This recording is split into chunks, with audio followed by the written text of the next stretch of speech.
Hello, it's ChewDog Charts, and today we're going to talk about bear market dividends, specifically J.M. Smucker, General Mills, and Magellan Midstream Partners.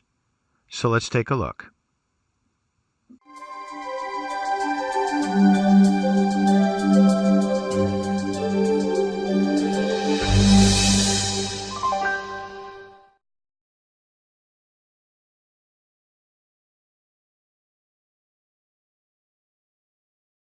The first company we're going to look at is J.M. Smucker.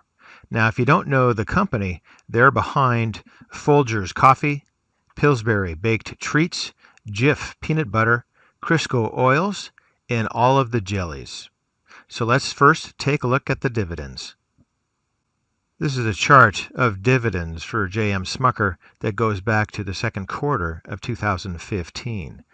J.M. Smucker is currently yielding about 3%. The shares of Smucker are also trading for less than 14 times free cash flow. What's more is only about 38% of that free cash flow was used on dividends, meaning there's still a lot of room for growth.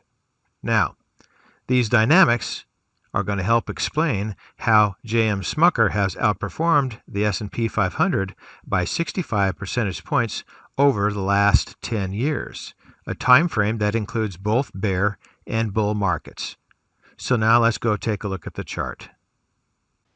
This is a 20-year monthly chart on J.M. Smucker showing a close on Friday, November 17, 2017 of $114.19. Throughout the period of this chart, J.M. Smucker shows a very good trajectory upward in the stock price, with the exception of the consolidation in 2009 and the current consolidation. Moving down into the MACD, we see that the fast line is attempting to turn here. Not quite convinced. Also of concern is the separation between the fast line and the slow line. And then that separation shows up here in the histogram. Looks like we may have bottomed here at this point with the improvement here currently.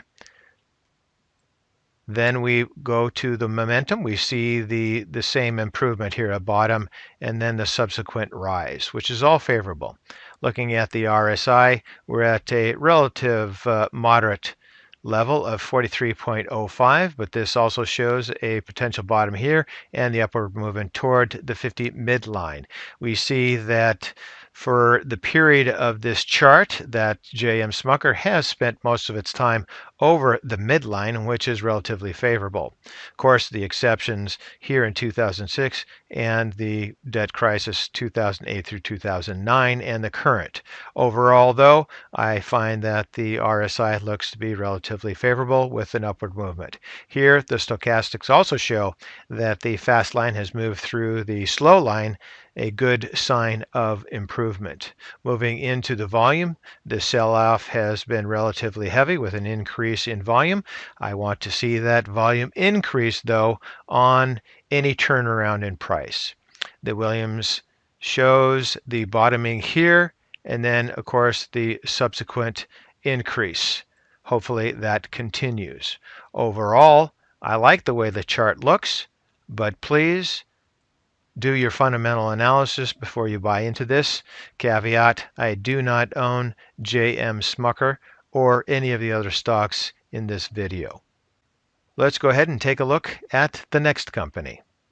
General Mills is a food packaging company that hasn't performed well this year. The stock is down more than about 18% year to date, with basic uninspiring performance, perhaps somewhat related to the Amazon.com and Whole Foods market tie-up, sending investors to the exit. But General Mills, with a relatively good stable of strong and well-known brands, may be a company that you want to look at coming into a potential bear market.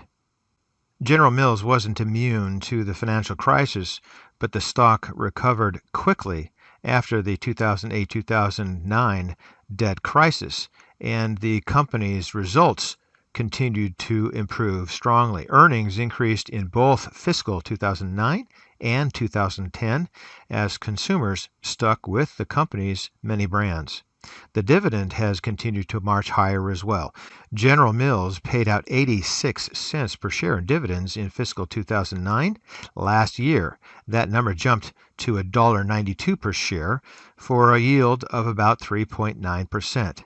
Now, General Mills is certainly facing some challenges here in the future. Its cereal and yogurt businesses aren't doing well in North America, and there's increased competition in the grocery business, particularly with Amazon and Walmart. But that could put downward pressure on the prices, and we need to keep that in mind. However, the next time a bear market comes around, you may want to take a look at General Mills. So let's go ahead and look at the charts.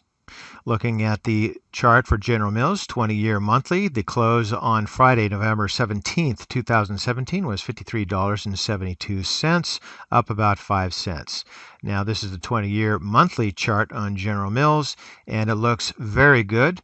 Of course, we have the typical consolidation here in the 2009 timeframe, but subsequently it had a very good move, topping out at probably $72, $73, moving down, bouncing off $50, and again we're here at $53.72 per share.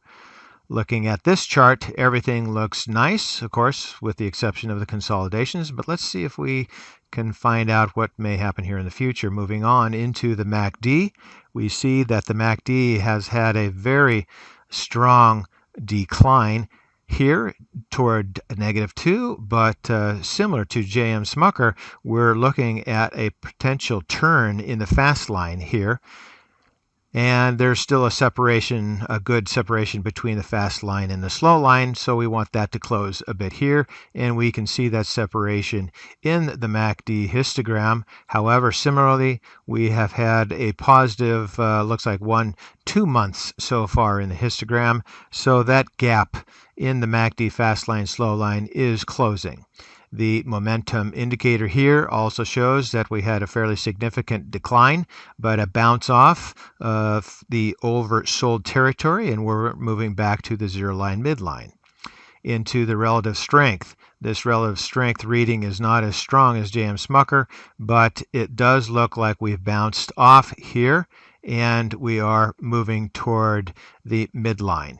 We've been hugging that midline again for most of the history of the stock, with the exceptions of here in 2000 and then in 2009. So I think overall we're looking at a relatively decent stock that does have some decent performance in good markets and in bad.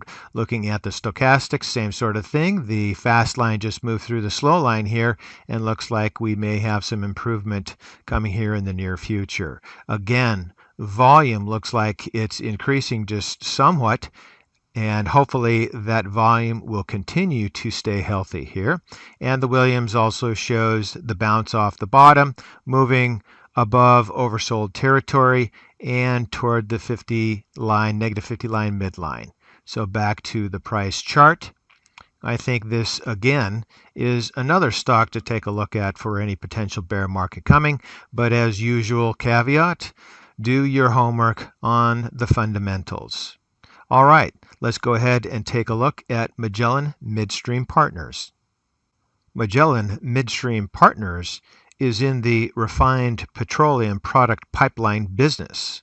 As it stands, the company owns the largest network of refined product pipes in the country and directly serves 16 states with pipeline access and another 6 through product terminals. Even though we've seen the price of gasoline and diesel fuel fluctuate from time to time, the overall demand remains rather consistent and keeps Magellan's pipes working full time. Let's take a look at the dividends. An important consideration for Magellan Midstream Partners is that nearly all of the company's revenue comes from fixed fee contracts, which means that no matter the price of gasoline or diesel at any given moment, Magellan gets the same price.